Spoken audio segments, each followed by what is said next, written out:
Hi. So we have. You can speak in your mics. You can say hi. Yes. Don't be rude. Nope. Oh. Not yet. I can. Oh, There you go. I can. Okay. So I want to introduce you to this amazing panel here. Or did you want to? No, you are. You are. I want to Okay. see if you're like that whole mistake thing that was going on. Look, dude, I'm keeping count of that whole podcast thing. Like, Gotcha. I'm just, yeah. Well, again, people can't accept perfection. You create flaws in your personality in order to be accepted. So, yeah, okay. So we have with us today, so we're going to be talking about confessional communities. We're going to be talking all things confessional communities here. And we have with us today on this panel, we have Carl Glendening, and Carl and Bethany Broering are both FST members, which is the facilitator support team members. They've both been in confessional communities for a couple of years now. So we're going to be hearing from them. And then we have Anna Graham and Courtney Morrison, who are both with News Story Behavioral Health. And we're going to be hearing about confessional communities from their perspective. And then we have Don't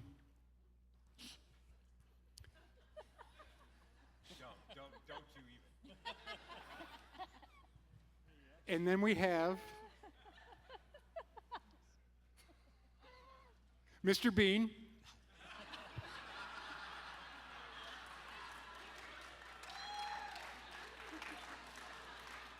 You should do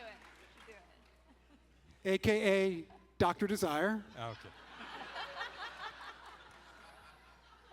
AKA my friend, Dr. Kurt Thompson.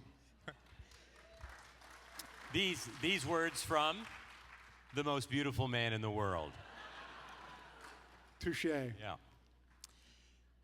So we wanted to give us all an opportunity to have a conversation about confessional communities. And to start us off, I want to provide a little bit of a history, an overview history, about how these emerged on the landscape for all of us. And then I'm going to pitch it to Courtney and Anna to give you some information and some history about how that has taken shape and emerged, particularly in the practice, and some of the ways that it is operational in the practice. And then from there, Pepper will help then transition to Carl and Bethany to talk about how confessional communities have emerged and are doing the work that they're doing in the context of the Center for Being Known, which are lay-led communities that are different from therapist-led communities. Sometime at or around or a little after 2010 in our practice, this is a little before Courtney joined the practice,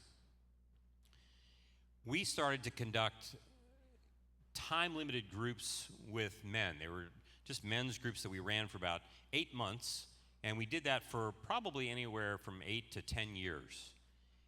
And in the course of these groups that we were running, we really discovered that there was a great deal of power for transformation that was happening in the context of a community that we weren't seeing in the same kind of context that would take place necessarily with individual therapy. And then when Courtney joined the practice in 2015, she brought into the practice this idea of doing this collaboratively with men and women in the same group. And of course, this, you know, if you don't have a lot of practice with this, it makes people nervous.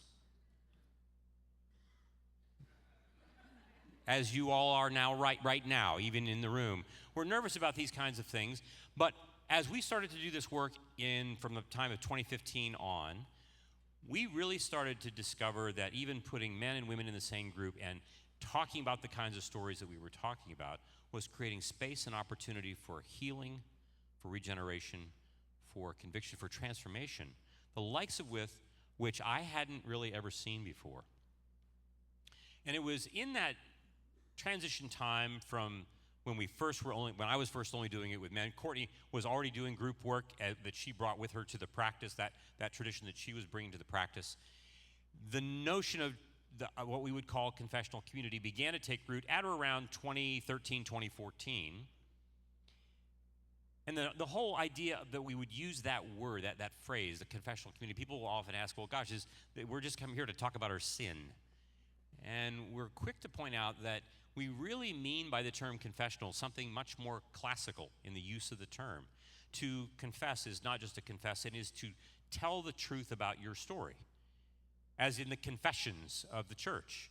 The confessions of the church are the church telling the world what the church really is. It's about articulating who we really are, but that means telling all of who we are, such that the story of the gospel, as it comes alongside and is allowed to permeate the stories that we are telling, gives us an opportunity for our stories to be transformed. Hence the name. And it began to take root and then began to take shape in a more practical way, in a more robust way. And as we started to have more and more practice with this in the practice, we began to see more possibilities for it, that it might extend even into the community, which we'll talk more about in just a moment. So at or around 2015, when Courtney joined the practice, we began to do more intentional work about how can these forms be extended not just to the patients that come to see us in our groups, but how can we imagine them doing even more things than just that? And so after that, after we started to do this, we started to notice that there were other people. There were people who were in the groups that were actually taking this and they were extending it out beyond the practice even, which we'll talk about in a little bit. Some of that has to do with how CBK began to use these groups. But for now, what I want to do is to pitch this to Courtney and to Anna to talk a little bit more specifically and explicitly about the way that confessional communities operate in the practice and give us an opportunity to have a greater idea both of depth and breadth of how that works. Yeah, and so we started those original groups. It was a lot of fun. And ever since then, our clinicians at New Story have really shown a ton of creativity and innovation in developing lots of different kinds of confessional communities. So we have a confessional community for mothers. We have a confessional community for ministry professionals. We have one for military and first responders, and we've even started to incorporate equine assisted therapy into our confessional community work. That's work therapy with horses. And what's been really exciting is to see how the addition and the creativity of clinicians who are really fired up about this work have enriched and expanded it in the way that Kurt's describing. And I think I'd love to name some things that we have seen over these years about how this work becomes so powerful. Like, what exactly makes this work so powerful? I know a lot of you have experienced it. So I'd love to give our reflections. One of the things that makes this work so powerful is what Kurt named, the fact that we have men and women in the room together. From what I've observed, there is nothing that dismantles shame and builds courage and helps men and women rewrite unhelpful stories more than men and women in the room going to the outer limits of vulnerability together. And so that's been hugely impactful. We've also noticed and gotten to see people sharing and borrowing each other's brains, right? Like, this is something that we've read about and we know about, and we get to see it live every week. So people are borrowing each other's brains to learn new emotions, learn to express emotions, and learn new ways of writing their story. Another thing that we've noticed, and this is probably the biggest one, especially that I've been dwelling on lately, and it is that when people encounter someone else's vulnerability, they are transformed. We're transformed by that. Just this last couple weeks, I heard one person in one of our communities say to another that when you talk about the parts of yourself that you don't like, I have courage to talk about the parts of myself I don't like. That courage did not come from someone's great insight or someone's great listening skills, and it did not come from Kurt or I. It came because one woman encountered another woman's vulnerability. It's so powerful. And then another thing I'll name that we've noticed is that, frankly, as clinicians, confessional community work, it's just easier. It's easier for us. It's effective. Other people do our jobs. But really, here... And we get paid for it. I and love that. we get paid. Thank you for that. So, but here is what we know to be true and what we witness. You can hide from one therapist in the therapy room. I suspect people do this to me all the time. You can hide from one person, but you cannot hide from 7 people in a group room. There's just too many people looking for you. There's not enough hiding places. They find you out and they draw out these hidden parts of yourself. It sounds scary, and it can be in the moment. It's also enormously liberating. That is not something that someone can do in a therapy room, one-on-one. I'll tell you a story from my community. Just a little story about me getting called out. In my community, this was maybe a couple months ago, we were in a session. People were talking. I was minding my own business, probably dispensing some great insight. And suddenly, one of my fellow group members called me out for not being vulnerable. And I was shocked. It caught me completely off guard. I was not defending for that over here. And he called me out. I was so shocked that I literally looked at him, looking at me, and I said, oh, wait, you're talking to me right now. And he was like, yeah, I'm talking to you. That's a moment that cannot happen one-on-one. That is a moment that only happens in community. And I'm guessing that some of you actually have experienced or witnessed one of those moments. So those were just some reflections that I wanted to offer about what we've seen happen in our communities. And I'll let Anna take it from here.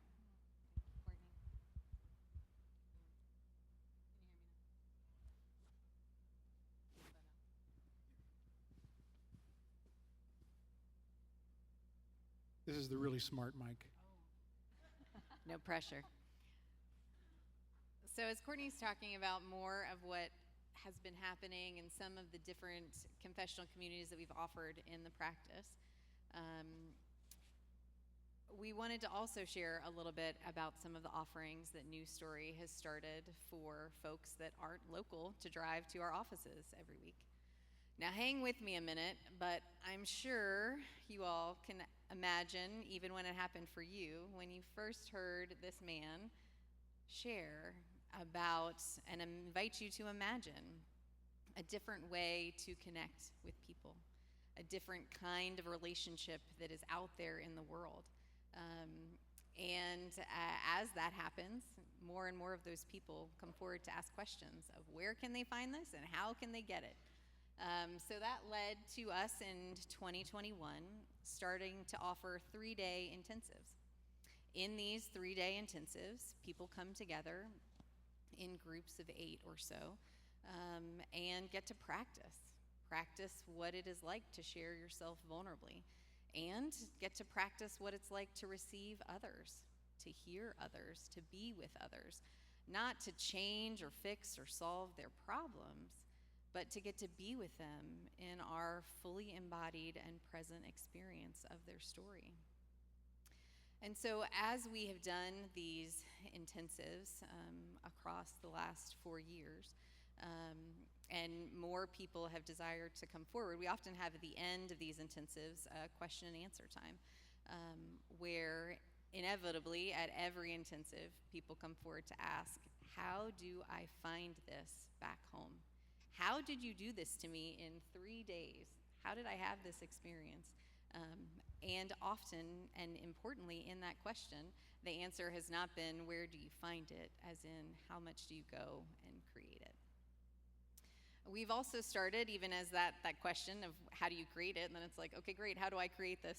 What does that look like? And I know Bethany and Carl will get to talk more about what that looks like with CBK.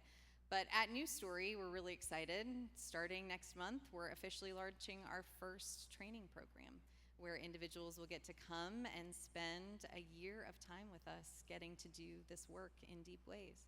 It has two big components. The first is to experience a confessional community that is therapist-led and get to do that level of work across the span of a year. The second component is to really get to focus on core competencies for individuals as it pertains to leadership in this space. What are areas we need to know and be engaged in and be prepared for in this kind of work? We're also really excited to take this work into the couples space. And in 2025, we'll be starting Confessional Communities for Couples Intensives. And for those of us who've been married for a lot of years, we often feel like we know our spouse really, really well, don't we?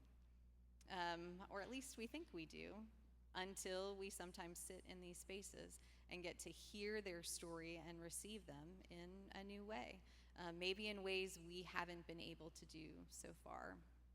And to then watch what kind of connection and healing can come from a group collectively holding all the parts in our stories.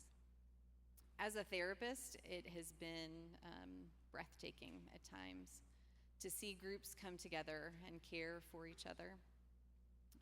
There is a unique and sacred healing that can come when we can reach those levels of vulnerability with each other and in those spaces.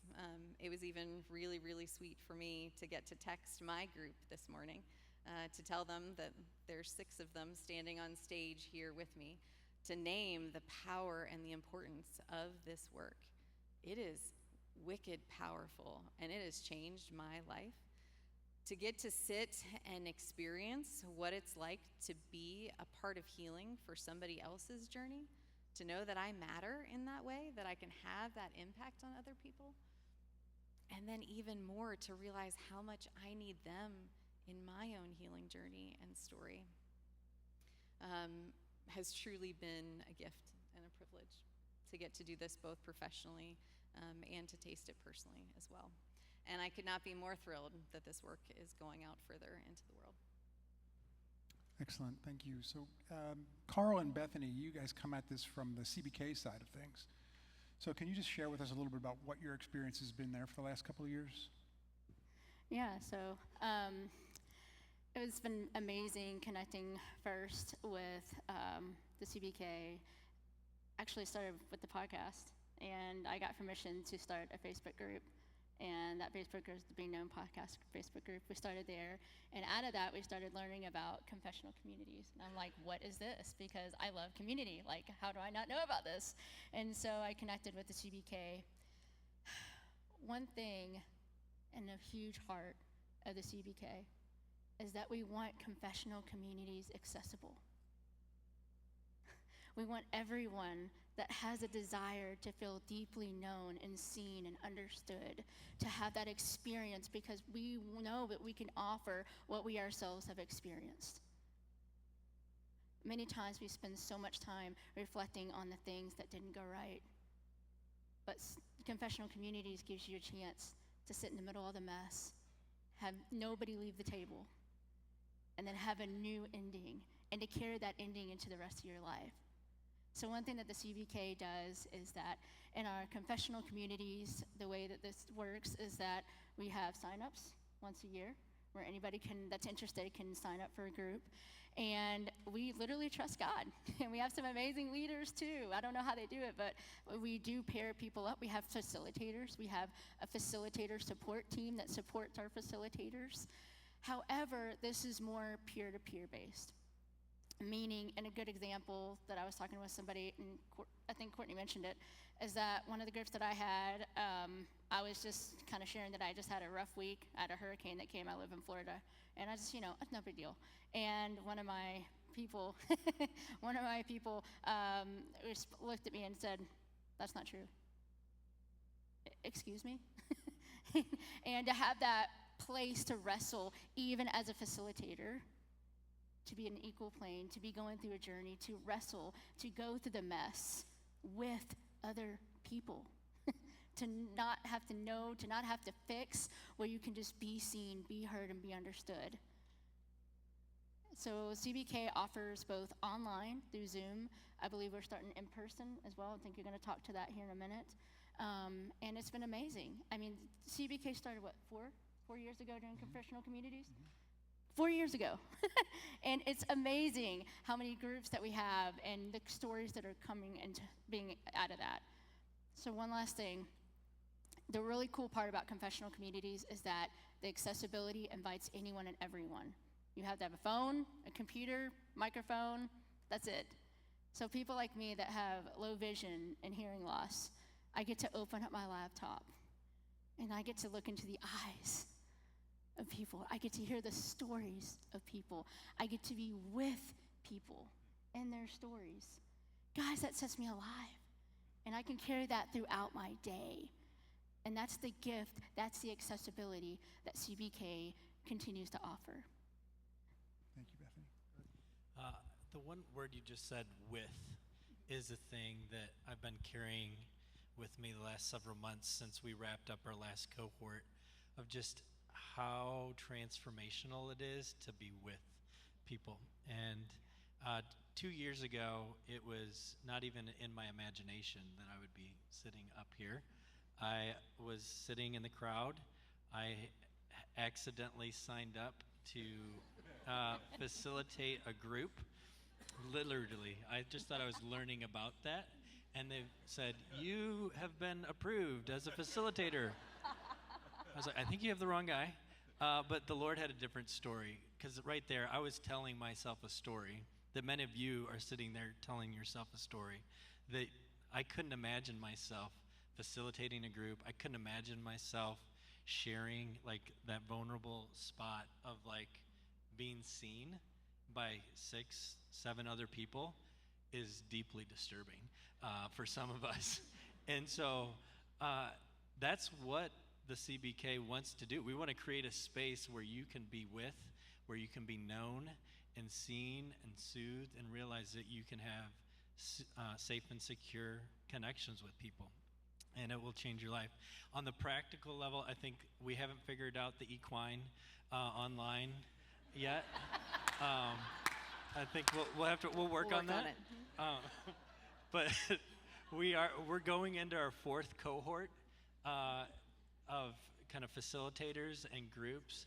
And so if you're sitting there, we would love for you to consider joining with us in that space. But as Bethany mentioned, we do really get in there. Kurt offers an orientation to kind of help us have a picture of what that's going to look like. And so you don't have to fully know what it looks like at an incarnational level. You can leave it at the imagination level, and we kind of journey with you in that. Excellent. So, Dave, can you bring the picture, the graphic with the number back up? So if anybody has any questions, they can text them in. I've got a couple here. So someone wants to know what actually happens in a confessional community meeting. Do you want to take it, Courtney, or should I go first? We'll kind of go back and forth, maybe. Yeah. So from the CBK side, you maybe have heard story liturgy. And what a story liturgy is, at least at the kind of center of being known, confessional community, is 4 movements, maybe 4 phases, where the storyteller shares the story that they want to share. Wherever you are, we kind of take you in that space. And there's really 2 roles. There's the storyteller and the listener. So that first phase, your story's told in about 20 minutes. And then listeners are kind of attuning to their bodies as they're listening. And then the second movement, you share kind of an emotion-based response of like, what's going on in you? You're not telling them how you want to make sense of their story. You've had people try and make sense of your story, and you're like, no, that's okay. This is more, it's transformational to, one, be a listener and realize how someone's story is impacting you. But then as the storyteller, to listen to that and to hear people give you a response. I would say I'm in ministry and have shared my story hundreds, if not thousands of times. 2 years ago was the most attuned response I've ever had to telling my story. And so it is transformational. So in the third movement, the storyteller talks about what it was like to be listened to and to kind of the transformation that's happening in real time. And then the fourth movement or phase is that you would, as the listener, talk about what it was like to know that your listening made a difference. How many times in your life has your listening not mattered? And to all of a sudden have a story retold that my listening matters, and the emotions that I'm trying to still figure out what those are validated and affirmed, is just really encouraging. And at New Story, our confessional communities are therapy groups, right? So they're ongoing. They've been going for many years, some of them. And much of the time, although many of our communities start with a storytelling liturgy, the vast majority of the time is what we call organic, open process. Not exactly a free-for-all, but it's just open, organic time where people bring in whatever's sitting with them, whatever's going on in life outside the room, but they bring it inside the room and they engage the relationships inside the room. Kurt has an amazing metaphor about Home Depot that I hope you have a chance to share, but we really invite people to be in the relationships, to commit to being in the relationships, and all the hard parts and all the beautiful parts too. Great.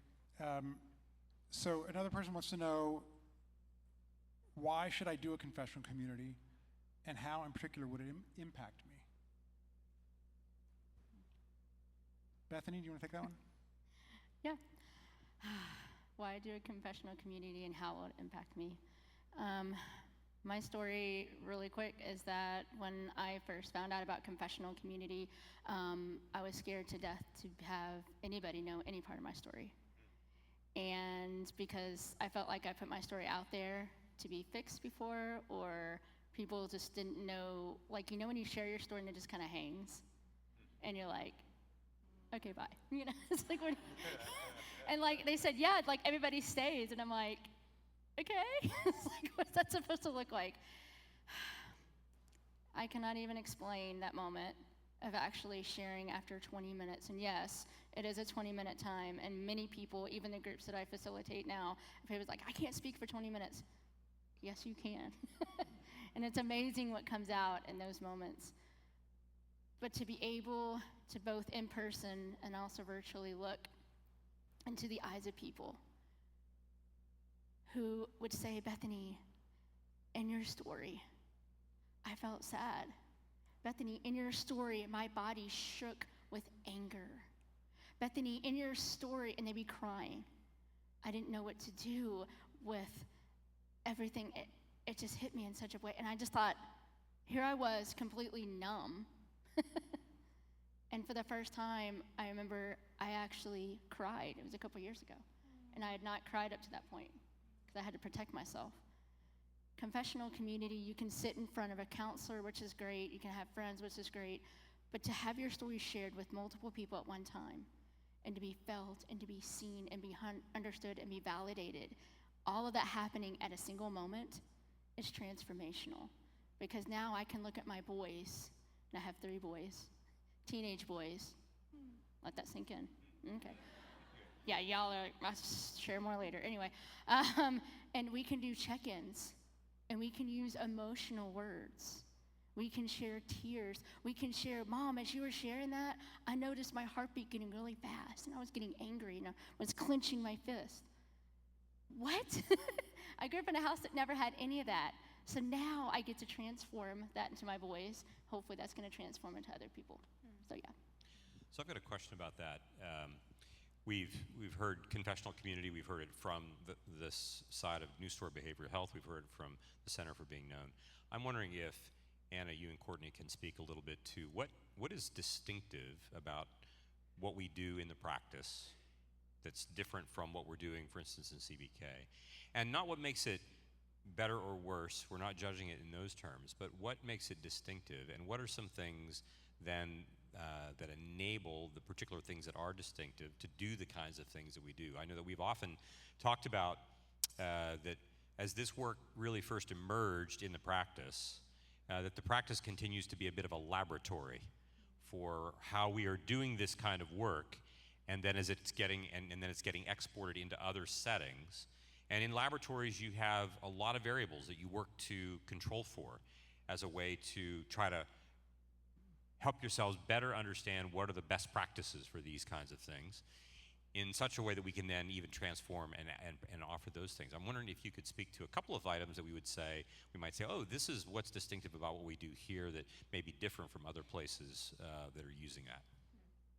Yeah, maybe just practically, in a therapeutic model, like what New Story is doing, there's 2 therapists that are leading the group.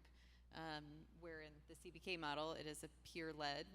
In the therapist model, therapists are coordinating, but they're not sharing their story like a leader would be in a CBK confessional community. And then in that space, there's also, along with the group work that is happening, therapeutic interventions that are taking place as well. You want to highlight? Yeah, and I would say that, from a clinician perspective, it's really pretty incredible to have your own clients in your confessional community because you get to be with them in a very different space. And so that is something that is different about our confessional communities. And I would say the things that I mentioned earlier, right? We are just, like tweaking and, creating new things off of this core idea of people sharing stories and being together in a vulnerable space. And how else might that look? And that's the laboratory aspect of it, right? Like, oh, well, let's try it in a horse arena. Let's try it with this group and with that group. And that has been really fun for us, and it's an important part of what we do at the practice. I think then, just to pitch it back to you all, not having therapists in the room per se whose job it is to run those communities, what are some things that you're finding what are some things that you're freed up to do in the CBK model? What are some things that CBK enables that to happen? Because you don't have to have therapists in the room. What are some ways in which you find that particular model that you're using to be advantageous? How's that helpful for folks? I think one of the things is it's free, but Please do not spread this rumor. But if you're like me, I hire a mover because I know there's more times that I have limitations. And so I think in this space, I think it's not, to your point, better or worse. It is uniquely different.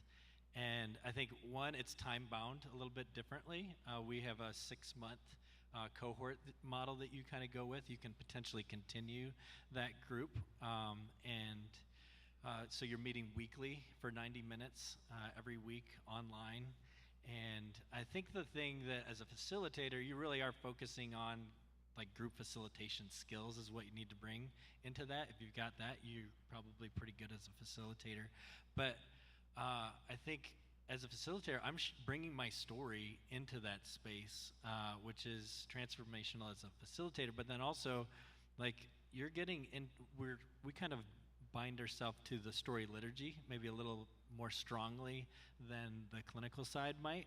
And so what that does is it gives us guardrails for like how do we create a safe environment in that space. I think there are moments where like I had existential terror as a facilitator that I missed with someone. And I was like, oh, everybody's kind of looking and I think they might leave. And they didn't leave. They're like, no, you're okay, Carl. That's just a story you're telling yourself. It wasn't my time to tell a story. We did come back to that the week after. And so like there's just a different element in there of like entering into the next layer of the story. I'm trying to think of other ways we differentiate. How would you? I mean, the one thing that was sticking out in my mind is that for CBK having the advantage, there's disadvantages and advantages for online. But I know for me, I felt safe coming to a group online, just keeping it real, when I knew I could just shut the laptop. Don't do that. But it was one of those things where it's one of those things where it's more accessible, And so that was one thing that was nice about that differs from the in-person. And then also just in-person, depending on like where you're at, however you're with it, you can be bumping into people, which is good too, right? So you had the pros and cons on both. But yeah, I think you touched on a lot. So one of the questions that came in was wanting to know if the panel has any examples or times or situations when a confessional community might not be the best fit for someone who has a particular struggle. When one-on-one therapists versus group, which would be better at times. I think for the kind of center of being known side of things, like if you're, Courtney kind of shared it, maybe I'm going to share it again, I was just kind of thinking, like, if you can regulate, it's probably a good place. But I think what Courtney said was if you can tolerate the anxiety of what comes up, like a center of being known confessional community could be a good place. But I think if you feel like you're not at that place, I think the kind of clinical side might be a better start. And even at times, there's times where clinically it's not appropriate to be in a clinical group yet, particularly if our traumas are activated. We've all had those experiences where something is hot. It is right under the surface, and we can't contain it. In those spaces, it would make a lot of sense to potentially engage that in an individual one-on-one space first. But it is often then, as we get some initial healing, that moving to group can be a really powerful next step in that healing journey. We'll often say in staff meeting, oh, I cannot get this client to group fast enough. Because of the power that the group holds. I can even think of, gosh, just this last week, one individual looking at a man in the room and saying, when you first sat down in this room, I was terrified. I did not want to be with you in this room. And then through the course of 6 months, and even through the course of that man getting mad on her behalf and letting his anger come in the room, she said, I didn't know if I could ever experience masculinity to be so protective and so healing. And this is the same woman who at the beginning was like, I don't know if I can do this co-ed thing, like this just doesn't feel, and she needed in her journey to do some individual work before she was ready to take that step. So I think even particularly checking in, seeing where you feel like you're at on your journey, at times maybe even a single sex group could be a right first step for you, but it is powerful, powerful work. One thing to add to that, I think the first conference theme was attune and contain. And I think if you're paying attention to your story and you're able to like say, I can pay attention to someone else's story at the same time, for the confessional community on the CBK side, that feels like that makes it a little more accessible. Can you actually attune to them? Can you hold space for what's coming up in their story? And if I could say something real quick, it's how you enter in, right?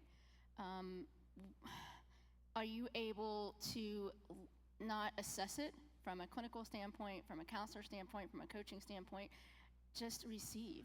Because I know a lot of us in here, we wear different hats, right? So can we literally not literally, but can we take our hat off at the door and just come in as ourselves? Just from a technical standpoint, just to be a little more explicit, in both of these instances, both at New Story and through CBK, we do have a screening process, just to be clear. People don't enter into confessional communities just because they like the idea. In the same way that we don't just give anybody the keys of the car if they're 6 years old, we don't do that. We screen people for certain things, and this happens in all kinds of things in life, right? And so we're not doing anything differently here. We really want people to be able to maximize this. And so we want those folks who are able to be in it, to be in these groups, to be in the groups. And it's important for us for you to hear, because we have a certain set of standards, a certain set of it's a screening process that we go through in each of these situations. And what we're trying to communicate to those folks who would not necessarily be ready, we're not trying to communicate you're not good enough to come to a group. What we really want to say to them is, we really want to get you ready for this. We really want you to be included in this, and here is some groundwork that we want you to do to be ready to do this. So I have a couple of people asking this sort of same question. that is around, what happens when there's a disruption? What happens when things go wrong?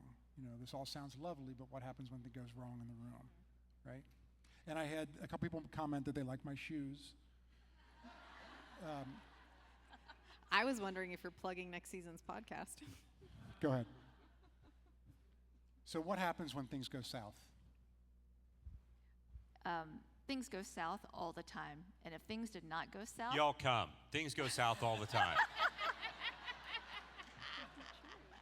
we are so good at things going south. If things didn't go south, then nothing would be transformed, right? Like, it would be fake. It would be fake because things go wrong in life, right? So the good news is when things go wrong, you're not alone.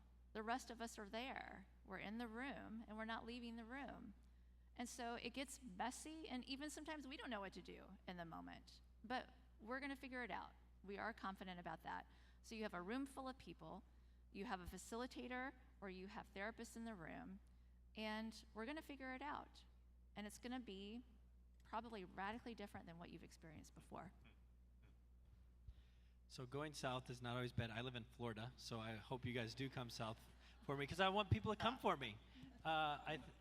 We, in our group, we had some bumps along the way, and it was not easy. And I remember talking to Neil Smith, who you guys will meet at some point. He's helps with the center being known. And I was like, I need to talk to Kurt. I think Kurt really needs to handle this one. And Neil was like asking more of me and my co-facilitator, and he was just really present with us in that space. And he was like, "You've got this." And so even to know in the kind of center being known, there's support layers built in to care for people. And the way we kind of navigate it is we use the story liturgy itself. Because what happens is it's not just the first time I'm sharing my story I want to share with you.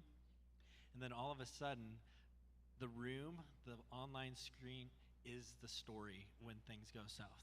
And so that is a transformational moment, because so many times I feel like I've been left when things have gone south. Okay, I'm going to interrupt you for a second.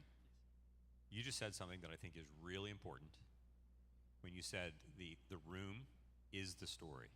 And I don't know how many of you heard him say that. Can you just, do we have time for this? Yep. Okay. Because if we didn't, we're still going to take it. Okay. I would love for you to say a little bit more about that. What do you mean by that? Because we experienced that in the practice as well. We talk an awful lot about how the community itself becomes the story. Love for you to what are you getting at with that?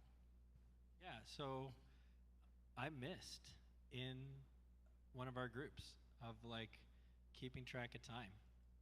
And in that miss, I created a situation where the next thing that I said yes to, I didn't realize how much time we needed in the moment. And we didn't have enough time. And so practically we did at 90 minutes have to stop. And so that was distressing for our group as a whole. And one of the things that you'd encourage us in the orientation was there's power in coming back and returning. And so I kind of named that in the moment, but also I as I'm trying to grapple with I think I just messed something up here. I was I kind of powered up. It's but that's not great posture, just generally. But the second time, it took 2, 3, 4 weeks that we really worked through this as a group, and everybody came together and said, to me, to the other people that were experiencing distress in that space, that this we are the story. And so we kind of, instead of I'm sorry and kind of forgiveness kind of thing, we used the liturgy to walk through what did you feel in that space? Tell us the story, what was going on? And then we'd move through each of the 4 movements. So we have time for one more, but you all have sent some amazing questions, and I don't want them to go unanswered. So I want to figure out something. I'm going to share these questions with this team. I'll share them with CBK, and somehow, whether that's in an email correspondence, out to everybody or something, we're going to answer these questions for you because they're too important not to be answered. But I want you to close. I want to close with, I'm feeling very intimidated to join a group. How do I take the next step? I can answer that one. Yeah, that's a great question. I think that it's kind of like, do I want to walk into traffic? Is what people are asking. Thank you, Carl. I think we're going to hire you as our marketing agent. There you go. Like, do I want to walk into traffic? Yeah. Maybe if there's some equine online, we'll I'm going to walk with horses in traffic now. Yeah, Yes. we could do that. But that's the fear. Like, and so what I'm naming, like, I think it's name it. Like, in that intimidation, the reality is there's fear, and there's wisdom. So I think to affirm that question on both the positive and the fear side, there's wisdom. Your story holds something dear that you need to be discerning if this is the next right step for you. But also, I would say in naming it, what we've heard Kurt talk about so frequently is kind of putting yourself in the path of oncoming beauty. If I said, do you want to step into a path of oncoming beauty, that reframes that I'm not just walking into traffic, that I'm walking into the space that I can be seen, known, soothed, safe, secure. I've been reading.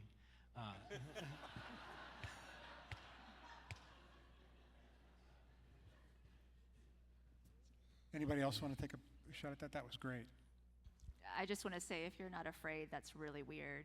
I mean, this is All the sales. I mean, you're afraid because it's really important. And when we're encountering something that's really important, we will be awed by it. And so I would even want to reframe fear into awe, and that is very appropriate. I think just one last thing we're all intimidated. Like we every person here has elements of who we are that are intimidated by the thing that we most long for. We like to say, right, the thing, intimacy, this thing of walking with God, walking with each other, creating beauty and goodness in the world. We long for that, and it is the most terrifying thing that we have to enter into. And so we're all afraid of walking in traffic because that's what we first imagine what we're doing. Yeah. And it is the entering into this in the same way that, Peter would be in this boat and in the storm, and Jesus is asking him to step out of the perfectly good boat and to do something that would be equivalent to walking in traffic. There's nothing about this story that's making any sense until we start to think about the fact that we're not being invited by an individual. We're being invited by a community that wants you to come. Are you with me? We want you to come and to do things that are really hard to do. We're not going to pretend that this is easy.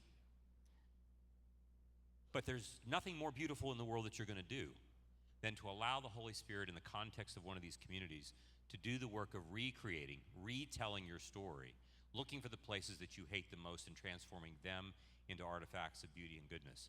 And so what we really want to be about is to recognize that these groups ultimately are about formation. They're not ultimately about psychotherapy. They're not ultimately about feeling better on our own sake, on our own terms, for our own sake. It is about answering the question, who am I becoming? And in so becoming, with whom am I co-creating with God those artifacts of beauty and goodness that we have been asked to co-create? When we listened to Jessica's story today, you heard a woman talk about friendship. You heard a woman talk about a confessional community that is enabling her to be an agent of doing the very work that we read about in the very first page of the Bible. And that's the kind of work that we long to be doing in these spaces. We're not just here to help people feel better. We're here for people to be formed, to be transformed, in order for them to become the very icons of beauty and goodness that they're creating with others. So before we do go, so sometimes when we're talking about things, we use language that we think everybody just is going to understand what we're talking about. So I've gotten tons of texts here in the last couple of minutes wanting to know what the liturgy is, what the story liturgy is. So can somebody just take a Yeah, I'd be happy to. Yeah, thank you. It is a 4-round process where one person starts and shares for 20 minutes, shares their story, while the others practice that listening, attuning with their full body. Then that person, the storyteller, pauses and receives, and they now receive others. And the others in round 2 share what it was like, less from the thinking space and more of the how it felt, how it impacted them, what it was like. And so then the group shares that part. Then it goes to round 3, where the storyteller now gets to share with the group what it was like to hear the others in the room experience their story, be impacted by their story, feel their story. And then the 4th round is to go back to the group and let them share what it was like to hear how that sharing with the storyteller impacted the storyteller, how that felt. And so it is a 4-round process of kind of what we shared, that sharing, practicing sharing vulnerably and receiving another with our whole being, not to fix, solve, or change, but to be with them in our full presence and being. So thank you all very much. Thank you for being up here today.